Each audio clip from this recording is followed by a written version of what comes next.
खुदा से वही लोग करते हैं प्यार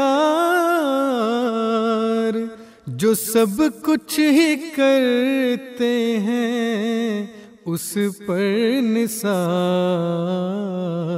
खुदा से वही लोग करते हैं प्यार जो सब कुछ ही करते हैं उस पर निसार। इसी फिक्र में रहते हैं रोज़ो शब, इसी फिक्र में रहते हैं रोज़ो शब कि राज़ी वो दिलदार होता है कब, कि राज़ी वो दिलदार होता है कब।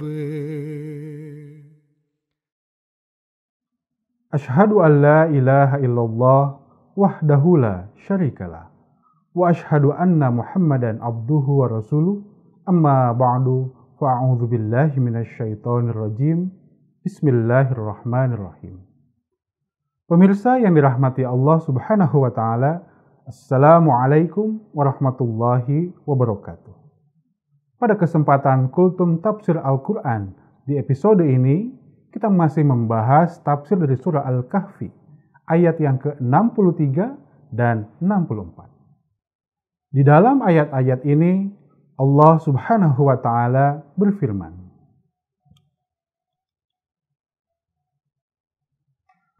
A'udzu billahi minasyaitonir rajim.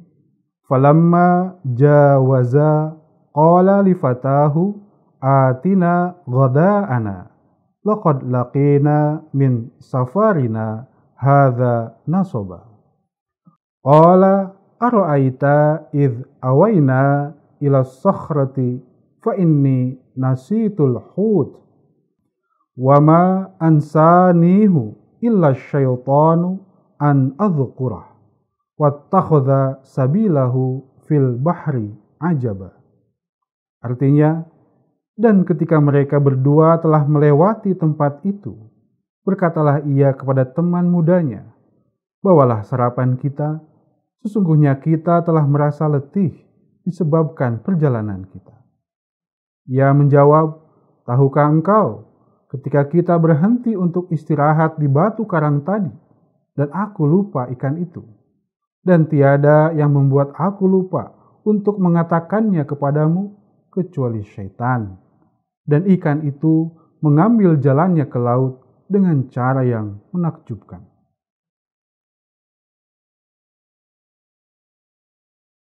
Pemirsa yang dirahmati Allah Subhanahu wa taala, Hazrat Mirza Bashiruddin Mahmud Ahmad radhiyallahu anhu menyampaikan bahwa tidak mesti semua kejadian dalam kasyaf harus ditakbirkan.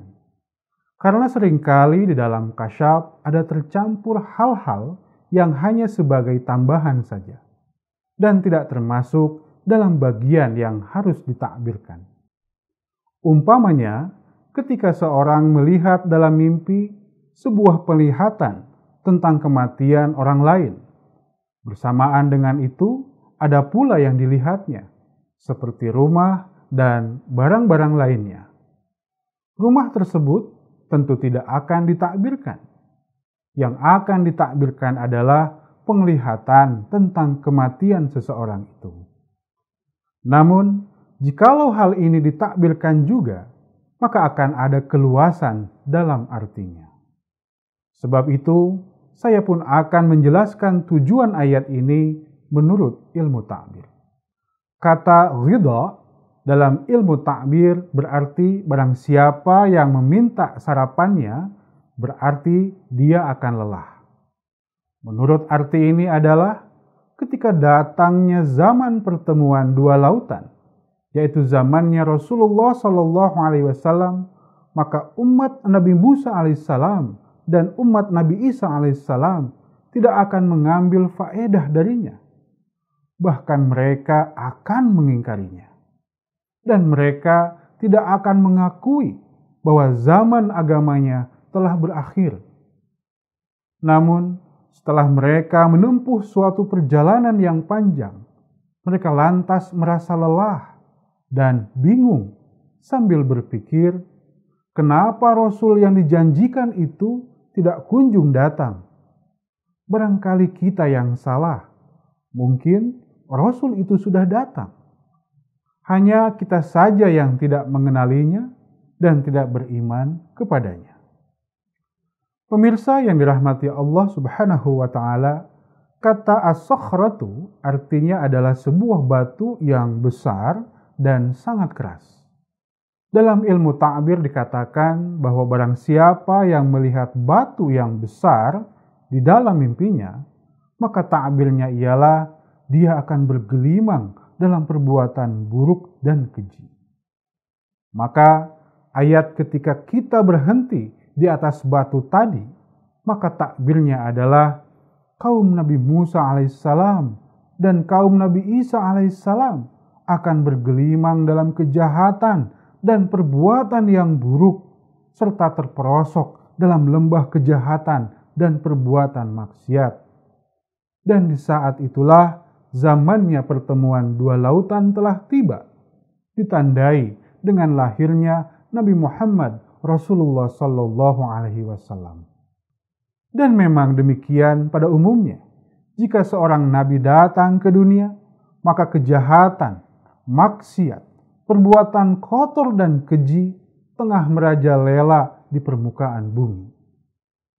Adapun kalimat dan tiada yang melupakan saya untuk mengingatnya, melainkan syaitan, semakin menegaskan keterangan di atas, yakni rasa was-was dan godaan syaitan telah menyebabkan kaum Nabi Musa alaihissalam dan kaum Nabi Isa alaihissalam semakin tidak dapat mengenali kebenaran Nabi Muhammad sallallahu alaihi wasallam. Dan kalimat ikan itu mengambil jalannya ke laut dengan cara yang sungguh ajaib, mengisyaratkan tentang keadaan mereka yang heran atas keteledorannya dan hidup dalam kehampaan rohani. Pemirsa yang dirahmati Allah Subhanahu wa Ta'ala, demikianlah kultum tafsir Al-Quran yang dapat saya sampaikan pada episode kali ini. Semoga dapat bermanfaat untuk kita sekalian. Amin. Wa akhiru da'wana anilhamdulillahi rabbil alamin. Wassalamualaikum warahmatullahi wabarakatuh. कि राज़ी वो दिलदार होता है कब, कि राज़ी वो दिलदार होता है कब. Assalamualaikum warahmatullahi wabarakatuh. Selamat pagi saudara-saudaraku terkasih dimanapun Anda berada. Bagaimana kabar puasa Anda di hari ke-10 ini? Tidak terasa ya, kita telah menjalani 10 hari pertama di bulan Ramadan ini. Dan alhamdulillah kita masih bisa berjumpa di pagi hari ini dalam program Daras Ramadan, dalam sesi menjawab pertanyaan seputar Ramadan dan juga pertanyaan lainnya. Sekarang bersama kita telah ada dua narasumber dari dua orang mubalik. Yang pertama ada Maulana Ahmad Jusman Syah Mubashir, mubalik dari Jakarta Pusat. Dan yang kedua ada Maulana Harpan Ahmad, mubalik dari Jemaat Kebayoran, yang akan membantu kita untuk menjawab berbagai pertanyaan yang telah dikirimkan oleh para Ahmadi kepada kami. Dan alhamdulillah sampai hari ini telah masuk 70 pertanyaan lebih berkaitan dengan Ramadan dan juga pertanyaan lainnya. Bagi Anda, para pemirsa yang dirahmati Allah Ta'ala, bila ingin mengirimkan pertanyaan seputar Ramadan atau pertanyaan lainnya, Anda bisa mengirimkan kepada kami dengan mengklik link yang telah kami sematkan di kolom komentar YouTube. Jadi silakan, kami masih menunggu pertanyaan-pertanyaan lainnya dari Anda semua. Pemirsa Ramadan yang dikasihi oleh Allah Subhanahu wa Ta'ala, puasa menghantarkan kita untuk mengasah ketajaman spiritual, ketajaman keruhanian, dan juga meningkatkan moral kita dalam kemanusiaan. Mudah-mudahan kedua hal ini bisa kita kerjakan secara bersamaan. Karena dua hal ini adalah sesuatu yang tidak terpisahkan. Baik, Bapak-Bapak Mubalik yang saya hormati dan saya kasihi, kita akan kembali memberikan jawaban-jawaban atas pertanyaan yang telah masuk kepada kami. Kita akan membahas 3 pertanyaan pada hari ini. Sebelumnya, bagaimana kabar Bapak-Bapak Mubalik hari ini?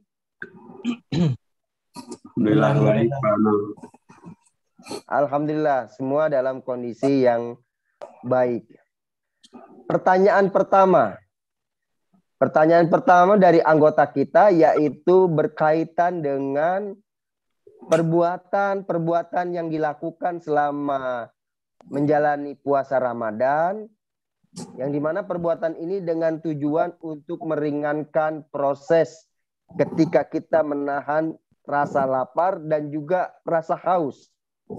Memang terkadang kita ketika menjalani puasa di hari yang terik, yang panas, muncul di dalam benak kita untuk melakukan hal-hal yang bisa meringankan tenggorokan kita, ya, bibir kita misalnya dari teriknya matahari. Nah, saya ingin bertanya kepada Maulana Ahmad Jusmansah, Mubalik dari Jakarta Pusat, bagaimana Pak hukumnya jika misalnya seseorang menyengaja mandi berkali-kali, berwudu berkali-kali, gosok gigi berkali-kali, dan selama 1 hari di bulan Ramadan dengan tujuan agar dapat meringankan rasa hausnya, rasa laparnya. Silakan Pak Mubalik membantu untuk menjawabnya. Apa hukumnya mandi dengan sengaja ketika puasa Ramadan atau wudhu berkali-kali? Iya. Hukumnya boleh. Jadi setiap orang, ya, yang karena panas atau misalnya karena bibir kering kemudian dia mandi, maka boleh. Nah, kan sebelumnya sudah dijelaskan di episode sebelumnya, kalau tidak salah oleh Maulana Muzaffar Ahmad, bagaimana batasan-batasan puasa, bahwa yang membatalkan puasa itu adalah sengaja memasukkan makanan atau minuman memasukkan sesuatu ke 5 lubang, salah satunya mulut dan hidung. Jadi kalau mandi, kalau wudhu, ya itu boleh, karena kan nggak masuk mulut, masuk perut ya. Kecuali ya mungkin ya kalau suka orang guyon itu kan, boleh nggak? Nah, yang nggak boleh itu mandi sambil minum, nah itu nggak boleh. Atau wudhu ya kumur-kumur, nggak sengaja masuk mulut, nah itu baru itu batal. Tapi kalau wudhu secara untuk mendinginkan badan nggak apa-apa. Rasulullah di dalam hadis juga karena saking teriknya, juga dalam riwayat pernah diriwayatkan beliau membasuh-basuh kepala beliau supaya lebih adem, ya, karena saking panas teriknya matahari pada saat itu. Itu Pak Anam. Oh, baik, jazakumullah Pak Mubalik atas jawabannya. Jadi pemirsa, kita sudah mendengarkan jawaban bahwa tidak ada masalah sebenarnya kita melakukan hal-hal yang bisa meringankan. Sebatas contoh tadi dari Hadrat Rasulullah SAW. Tapi tentu kita harus menjaga supaya jangan ada air atau makanan atau apapun yang memasuki lubang-lubang di dalam tubuh kita. Baik, kita akan berlanjut kepada pertanyaan dari para Ahmadi yang kedua. Berkaitan dengan memahami salah satu hadis yang menyebutkan bahwa ada bagian-bagian istimewa dalam 10 hari pertama di bulan Ramadan yang keistimewaannya berbeda dengan 10 hari pertengahan di bulan Ramadan dan juga berbeda dengan 10 hari di akhir Ramadan. Hadis ini biasa juga kita simak dibawakan oleh Huzur ketika menyampaikan materi berkaitan dengan puasa Ramadan. Saya ingin bertanya kepada Maulana Harpan Ahmad, bagaimana Pak Mubalik penjelasannya tentang benarkah adanya keutamaan-keutamaan tersebut? Nah, jika keutamaan itu memang adanya benar, bagaimana kita seharusnya bersikap terhadap keutamaan-keutamaan tersebut? Silakan Pak Mubalik dijelaskan. Ya, baik. Jazakumullah khairan jazaa Pak Anam. Assalamualaikum warahmatullahi wabarakatuh. Waalaikumsalam. Ya, terkait dengan tadi hadis yang ditanyakan, memang kita dapati riwayatnya dari hadis Ibnu Khuzaimah ya dalam Sahih beliau dan juga dalam Al-Baihaqi ya kitab Syaibul Iman ya di mana matan hadis tersebut adalah Allahumma sholli ala Muhammad wa ala ali Muhammad kama shallaita ala Ibrahim wa ala ali Ibrahim wa barik wa salim innaka Hamidum Majid ya wa huwa syarrun awaluhu rahmatun wa ausatuhu magfiratun wa akhiruhu itqum minan nar. Jadi inilah bulan Ramadan ya bulan Ramadan ini adalah bulan yang 10 ya hari pertamanya adalah sebagai rahmat atau kasih sayang daripada Allah Subhanahu wa taala. Kemudian 10 hari pertengahannya adalah magfirah yakni ampunan dan 10 hari akhirnya adalah itqum minan nar, yakni selamat dari api neraka. Ya, terkait dengan hadis ini, Hazrat Khalifatul Masih Al-Khamis ya, dalam khutbah beliau tanggal 19 September 2008 pernah memberikan suatu ulasan. Mungkin dapat disimak khutbah beliau secara utuh. Namun secara ringkas ingin saya sampaikan bahwa beliau menjelaskan bahwa adanya hadis ini adalah sebagai suatu kabar suka yang menggambarkan tentang keberkatan daripada Ramadan itu. Ya, sehingga dengan mendengarnya akan membuat suasana Ramadan ini demikian spesial. Ya, sehingga ya orang-orang yang beriman akan memfokuskan ibadah mereka ya di bulan ini ya pada zikir, pada istighfar, ya, dan juga pada amal-amal baik lainnya semata-mata untuk mendapatkan keberkatan daripada Ramadan tadi. Huzur juga menjelaskan bahwa adanya 3 fase Ramadan ini sejatinya bukanlah suatu karunia yang terpisah, akan tetapi merupakan suatu rangkaian karunia yang Allah Subhanahu wa taala sediakan. Jadi untuk mendapat magfirah ya dari Allah Subhanahu wa taala kan seorang hamba perlu terlebih dahulu mendapatkan rahmatnya, mendapatkan kasih sayangnya. Sehingga ketika fase ini semua sudah terjalani, terbebasnya seseorang dari api neraka merupakan suatu kepastian. Ya, demikian. Dan selain itu juga mungkin perlu diperhatikan, ya, Huzur menjelaskan bahwa amal ibadah yang telah dilakukan oleh seorang hamba di bulan Ramadan ini untuk tadi semata-mata mendapatkan keberkatan itu ya akan menjadi suatu keberkatan yang sejati ketika seorang hamba tidak hanya sebatas yang menjalankan ibadah itu di bulan Ramadan saja. Kemudian setelah Ramadan ini ditinggalkan. Ya, akan tetapi penting bagi setiap orang yang beriman untuk menjaga kualitas ibadahnya yang telah dia lakukan di bulan Ramadan tersebut. Ya, karena sebagaimana juga Allah Subhanahu wa taala berfirman, ya, wa hadza ma tu'aduna likulli awabin hafizin.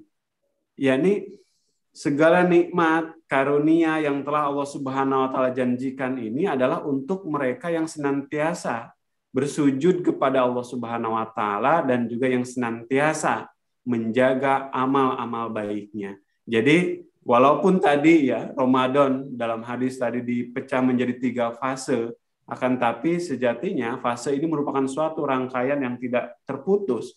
Oleh karena itu untuk menjaga nikmat itu atau keberkatan itu, seseorang perlu untuk senantiasa konsisten dalam menjaga kualitas amalnya, kualitas ibadahnya, dan juga zikir-zikirnya kepada Allah Subhanahu wa taala. Itu Pak Nom. Baik, jazakumullah kepada Maulana Harpan Ahmad yang telah menjelaskan secara runut ya, bahwa pemirsa dengan adanya fase-fase itu membuat kita seharusnya lebih konsisten di dalam menjalani ibadah puasa Ramadan ini. Baik, Bapak-Bapak Mubalik, kita telah membahas 2 pertanyaan dari para anggota. Sekarang kita akan melanjutkan kembali membahas pertanyaan selanjutnya berkaitan dengan musafir saat bulan Ramadan. Ini merupakan pertanyaan yang cukup banyak ditanyakan para anggota. Mungkin juga untuk persiapan keilmuan para anggota ketika menjalani musafir di bulan Ramadan. Dan cukup banyak sebenarnya pertanyaan yang beraneka ragam tentang musafir ini. Kita ketahui bersama di dalam Quran surah Al-Baqarah dikatakan di sana bahwa musafir itu tidak diizinkan untuk berpuasa. Namun banyak sekali, karena banyak permasalahan di dalam musafir ini, banyak juga kajian fikihnya berkaitan dengan kondisi orang yang melakukan safar, perjalanan. Misalnya terkait berapa sih jarak seseorang dikatakan sebagai musafir. Ada yang mengatakan mencapai 40 km dengan perhitungan mungkin sekian jam lamanya jika melakukan perjalanan tersebut. Lalu berkembanglah fikih ketika berkaitan dengan jarak, misalnya ketika jaraknya 1000 km, zaman sekarang ketika naik pesawat, ya mungkin hanya 1 sampai 1,5 jam saja sudah sampai. Nah ini tentunya membutuhkan penjabaran fikih yang dahulu mungkin di zaman Nabi Muhammad SAW itu tidak ditemukan, sekarang hal-hal itu terjadi di zaman kita. Saya ingin bertanya kepada Maulana Ahmad Jusmansa mengenai perihal jarak seseorang bisa dikatakan sebagai seorang musafir dengan melihat kondisi yang cukup beraneka ragam sekarang ini. Mohon bisa dibantu untuk menjelaskan Pak Mubalik. Dipersilahkan. Ya baik, seperti tadi Pak Anom menjelaskan, memang mengenai musafir tentu kita sudah sama-sama tahu bahwa syariat ya melarang orang untuk melakukan berpuasa selama perjalanan. Tapi ya memang ketika berbicara yang disebut musafir itu seperti apa, kriterianya seperti apa. Nah, barulah kita melihat hal itu ternyata banyak pendapat yang memberikan penjelasan yang berbeda-beda. Nah, dalam hal ini saya akan menjelaskan bagaimana. Ya tentu kalau kita mengikuti 1, mengikuti 2, ya akan kita pusing sendiri. Saya akan berusaha jelaskan bagaimana Hakaman Adalan Hazrat Masih Maud menjelaskan hal itu sehingga kita dapat bisa menerapkan ya pendapat tersebut untuk diri kita. Saya akan kutipkan bagaimana Hazrat Masih Maud alaihissalam menjelaskan bahwa pada intinya ya, berpuasa ketika dalam perjalanan itu sebenarnya tidak diperkenankan. Sebaiknya tidak berpuasa. Karena melakukan itu sama dengan itu adalah rukhsah, dan melakukan hal tersebut ada keberkahan di dalamnya. Jadi bukan, kata beliau, bukan semata ingin memperlihatkan kekuatan fisik semata. Nah, mengenai jarak, beliau mengatakan tidak dijelaskan secara spesifik berapa jarak atau berapa lama hal itu orang disebut sebagai melakukan perjalanan atau sebagai musafir. Jadi dari hal ini ya terlepas tadi disebutkan oleh Pak Anom ada yang 40, ada 80. Nah, itu adalah ijtihad para ulama. Tapi dari surah Al-Baqarah ayat 185 tidak dijelaskan definisi jaraknya itu berapa. Nah, dalam hal ini Hazrat Masih Maud alaihissalam menjelaskan sebenarnya tidak ada jarak. Tapi memang kita agak bingung ya seperti apa seharusnya karena beliau sendiri tidak mengatakan jarak. Apakah perjalanan yang dekat itu adalah musafir atau tidak? Karena di lain sisi Hazrat Masih Maud di samping bersabda seperti tadi juga menjelaskan kalau kita melakukan perjalanan naik kereta misalnya, perjalanan jauh tetapi perjalanan tersebut nyaman, ya, mudah, maka dia boleh untuk berpuasa. Artinya tidak mesti harus tidak berpuasa. Nah, dalam hal ini ada satu titik temu saya jumpai dari pendapat Huzur ke-5 ketika beliau ditanya tentang berbagai macam variasi penjelasan tentang musafir ini. Ya. Nah, karena Hazrat Masih Maud menjelaskan begini, Hazrat Muslih Maud di tempat lain juga menjelaskan hal yang lain lagi. Nah, beliau mengatakan seperti ini. Jika kita pelajari seluruh khutbah Huzur, itu Huzur kedua, jelas bahwa beliau menjelaskan dengan beberapa contoh bahwa secara syariat puasa selama perjalanan itu dilarang. Yaitu perjalanan yang dilakukan dengan niat bepergian dan untuk itu dilakukan persiapan khusus dengan mempersiapkan barang-barang bawaan. Meskipun perjalanan itu singkat. Jadi yang disebut sebagai perjalanan itu adalah ya kita niat perjalanan dan kita beberes. Bekal apa intinya niat kita. Tetapi perjalanan yang dilakukan untuk bersenang-senang atau tamasya, ya jalan-jalan ya kalau bahasa kita, maka itu tidak dianggap sebagai perjalanan. Dalam kondisi seperti itu dia tetap puasa. Nah, jadi hal ini sebenarnya Huzur menjelaskan sebagaimana sabda Rasulullah, istafti qalbaka atau istafti nafsaka. Artinya berfatwalah pada diri sendiri. Jadi yang menentukan itu kita sendiri. Jadi bukan orang lain, oh kamu musafir atau tidak. Jadi kalau menurut kita itu perjalanan dan menurut kita menyusahkan, maka kita tidak berpuasa. Seperti itu, Pak Nam. Masya Allah ya, penjelasan yang sangat gamblang telah disampaikan oleh Maulana Ahmad Jusmansyah berkaitan dengan mana yang harus kita ikuti dari banyaknya sumber yang menjelaskan perkara musafir. Karena memang musafir seperti disampaikan tidak disebutkan dalam Al-Quran yang disebut musafir itu berapa jaraknya. Namun Hazrat Khalifah tadi sudah memberitahukan atau menggambarkan kepada kita sehingga kita dengan istatikol baka, dengan bertanya kepada diri kita sendiri, posisi kita ini musafir atau tidak. Nah, ini mudah-mudahan para pemirsa di rumah menjadi jelas berkaitan dengan apakah nanti kalau saya mudik, posisi saya ini musafir atau tidak ya. Baik, kita akan berlanjut kepada pertanyaan selanjutnya masih berkaitan dengan musafir. Biasanya di minggu ketiga bulan Ramadan banyak sekali umat muslim yang ingin pulang kampung.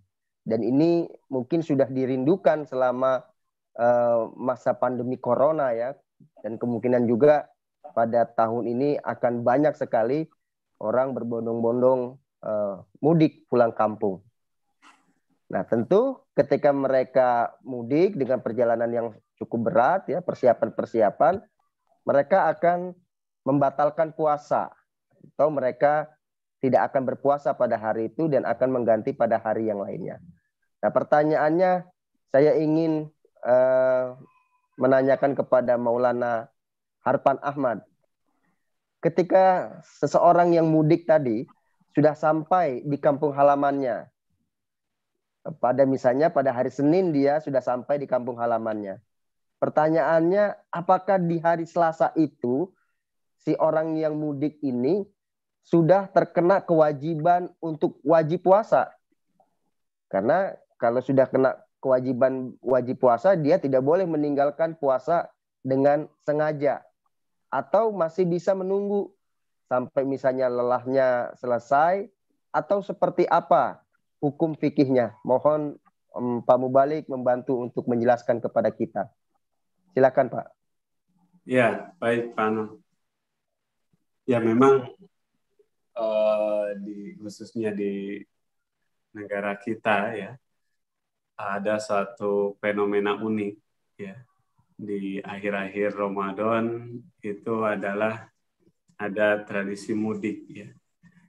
Saking saking melekatnya, jadi seperti seolah-olah susah untuk dipisahkan antara Ramadan, mudik, dan Idul Fitri. Jadi seperti sudah termindset gitu. Apabila di akhir Ramadan ini untuk merayakan Idul Fitri kita tidak mudik, ya seolah-olah tidak afdol gitu perayaan Idul Fitrinya ya. Untuk itu maka mungkin saya ingin responnya seperti ini. Di dalam fikih Ahmadiyah ada disebutkan bahwa sebisa mungkin selama hari-hari Ramadan ya kita itu menghindarkan diri dari perjalanan.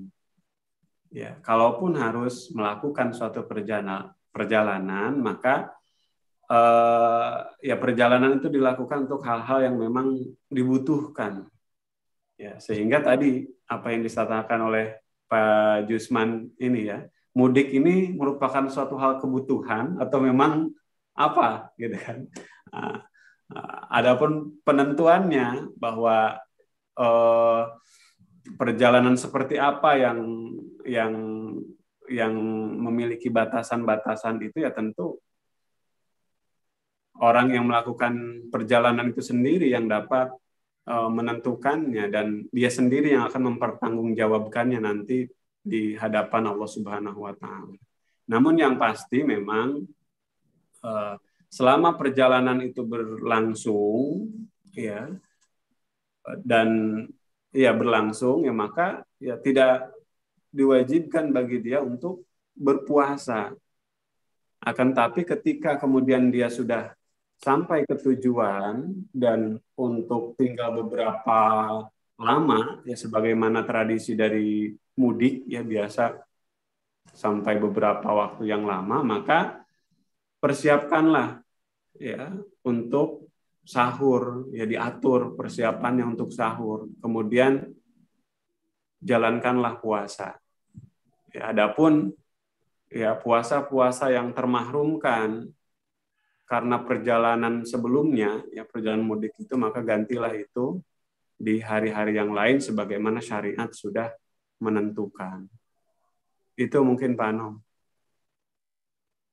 Alhamdulillah atas jawabannya dari Maulana Harpan Ahmad, memberikan gambaran kepada kita ya seperti apa ketika nanti kita sudah ada di kampung halamannya. Dan dari penjelasan para mubalik kita ini nampaknya sangat membantu bagi kita yang ingin atau memiliki perencanaan ya, karena kebutuhan untuk melakukan safar. Dan alhamdulillah dengan pembahasan ini telah usai episode kita pada hari ini. Dan saya berharap kepada para Ahmadi tetaplah menyaksikan program Daras Ramadan dan sesi menjawab pertanyaan seputar Ramadan dan juga pertanyaan-pertanyaan lainnya. Untuk itu, saya ucapkan jazakumullah khairan kepada semuanya. Saya Anom Tulus Manembah beserta dengan kru yang bertugas pada hari ini undur diri. Assalamualaikum warahmatullahi wabarakatuh. Waalaikumsalam.